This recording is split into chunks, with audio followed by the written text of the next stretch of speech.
Hello guys, स्वागत है आप सभी का मेरे चैनल में एक बार फिर से। तो गाइस, जो लोग भी मेरे चैनल में नए हैं, मैं उनको बता देना चाहता हूं कि मैं एक इंटरनेशनल स्टूडेंट हूं और मैं ऑस्ट्रेलिया जाके अपना इंटरनेशनल स्टडी पूरा करना चाहता हूं।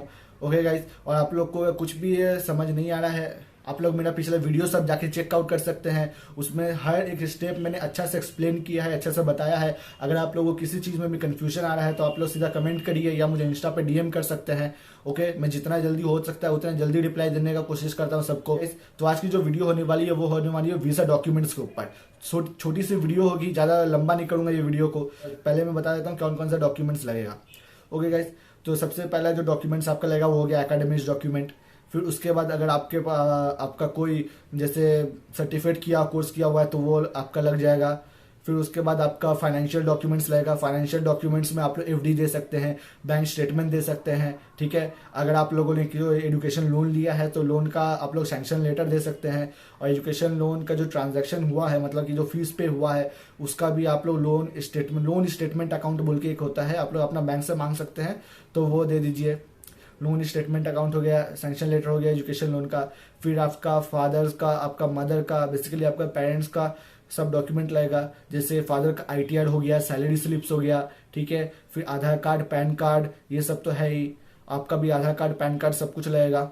ओके गाइस, और फिर जो मेन सबसे बात आता है गाइस कि आपको हर एक डॉक्यूमेंट को नोटराइज करवाना है। ठीक है, नोटरी स्टैंप लगवाना है और ट्रू कॉपी स्टैंप लगवाना है।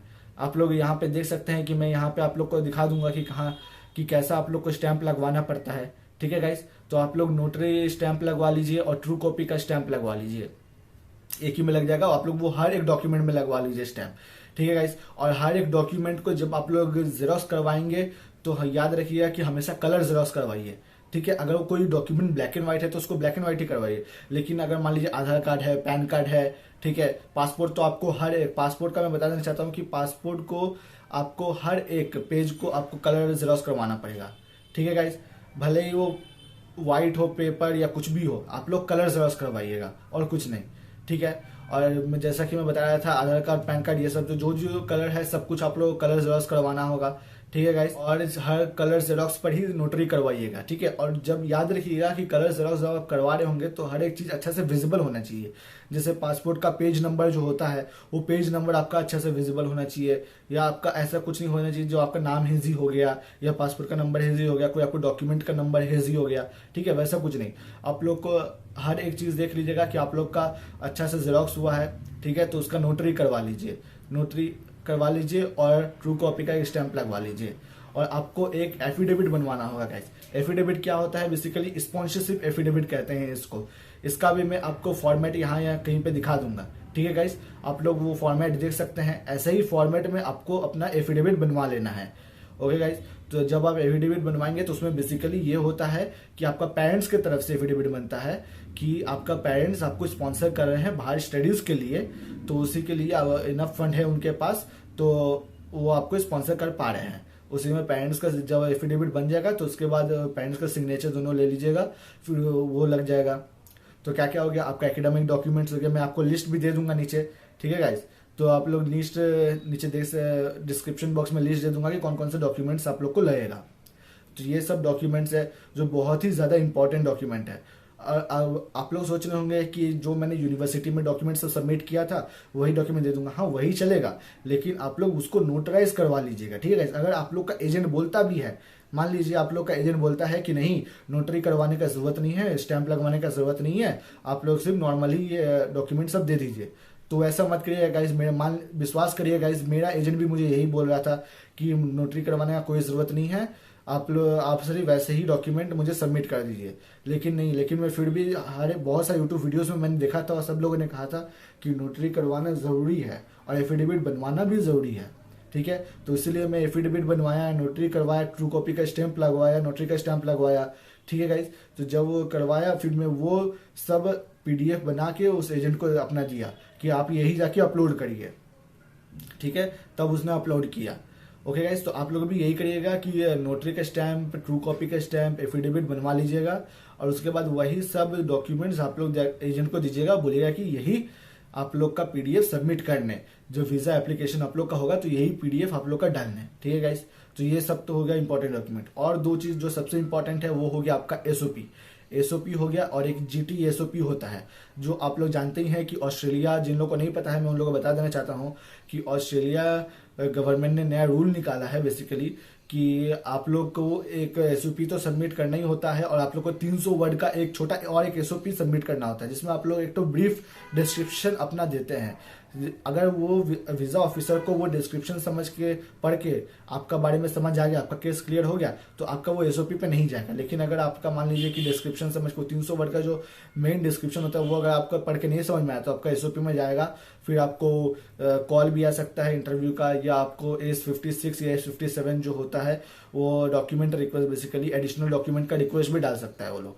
ठीक है गाइस, तो ये सब डॉक्यूमेंट बहुत ज़्यादा इंपॉर्टेंट है। इसमें से कुछ भी डॉक्यूमेंट स्किप मत करिएगा गाइस, सोचिए कि नहीं स्किप कर दे, कुछ भी नहीं स्किप करिएगा। और आप लोग को मैं बता देना चाहता हूँ कि आप लोग जब भी मतलब कि जब भी बैंक अकाउंट का स्टेटमेंट दें, तो मैं एसबीआई वाले लोग को बेसिकली बता देना चाहता हूँ कि जिन लोग का एसबीआई में अकाउंट है, उसमें क्या होता है कि जब मैं बैंक अकाउंट का स्टेटमेंट निकालने गया था तो पहले क्या हुआ कि पहला कुछ स्टेटमेंट अच्छा निकला, ठीक है गाइस, मतलब कि उसमें पूरा इन्फॉर्मेशन दिया हुआ था ऊपर में, मतलब कि बैंक का नाम, बैंक का एड्रेस, सब कुछ लिखा हुआ था, मेरा अकाउंट नंबर कौन सा है, मेरा पापा का अकाउंट के अंदर कितना अमाउंट बैलेंस पड़ा हुआ है, फिर ऊपर से बहुत सारा डिटेल सब मेंशन किया हुआ था। लेकिन जब मैं फिर से निकालने गया, मतलब कि जो कुछ और महीना का और निकालने गया, तो ऊपर में देख रहा हूँ कि ऊपर में ब्लैंक है।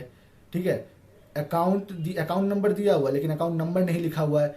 ठीक है, मोड बैलेंस लिखा हुआ है लेकिन मोड बैलेंस कितना है वो नहीं लिखा हुआ है, ना ही उसमें मेंशन किया हुआ है कि कौन सा ब्रांच से आया है। ठीक है, मैंने एसबीआई से भी बात किया तो एसबीआई वाले बोल रहे हैं कि ये ऐसे ही आता है, ये चल जाएगा, कहीं पे भी आप दिखाएंगे तो चल जाएगा। लेकिन ऐसा नहीं होता है गाइस।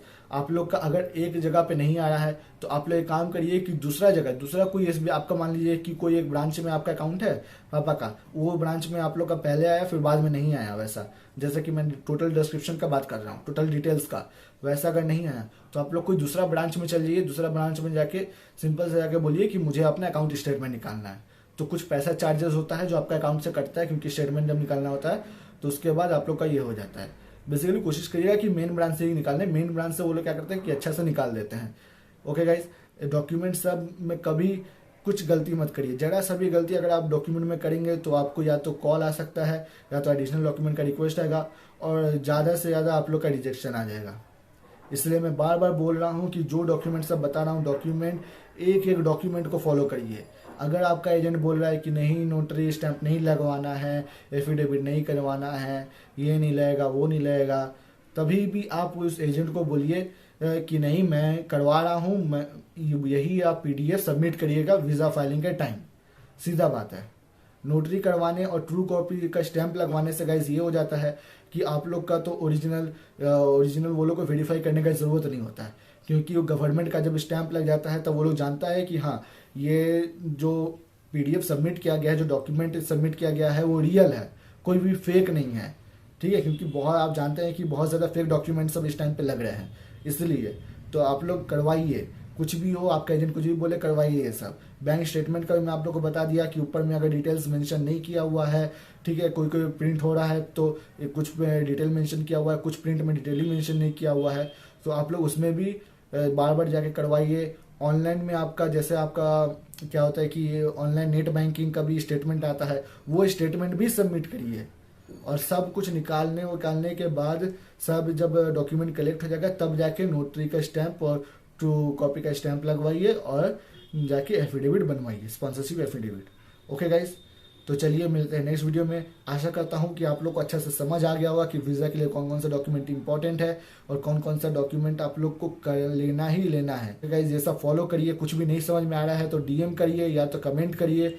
ओके, और जितना भी हो सके इस वीडियो को फैलाइए गाइस, क्योंकि आज भी अभी भी कुछ स्टूडेंट बहुत सारे ऐसे हैं जो एजेंट का बात पे आ जाते हैं, फिर उसके बाद उनका रिजेक्शन आ जाता है या तो उनका वीज़ा 4-4 महीने तक डिले हो जाता है। अभी जो हम लोग देखते हैं कि 4-4 महीने तक वीज़ा डिले हो रहा है, 3 महीने तक वीज़ा नहीं आ रहा है, वो इसीलिए नहीं आता है क्योंकि आप लोग अच्छा से सबमिट नहीं किए होते, रिप्रेजेंट नहीं किए होते अपना केस को। अगर आप लोग अच्छा से रिप्रेजेंट नहीं करेंगे तो वीज़ा ऑफिसर आपका केस को एक कोना में रख देगा, फिर बाकी जो अच्छा से रिप्रेजेंट किया हुआ केस है उसको लेगा, फिर जाके आप लोग का लाइन आएगा।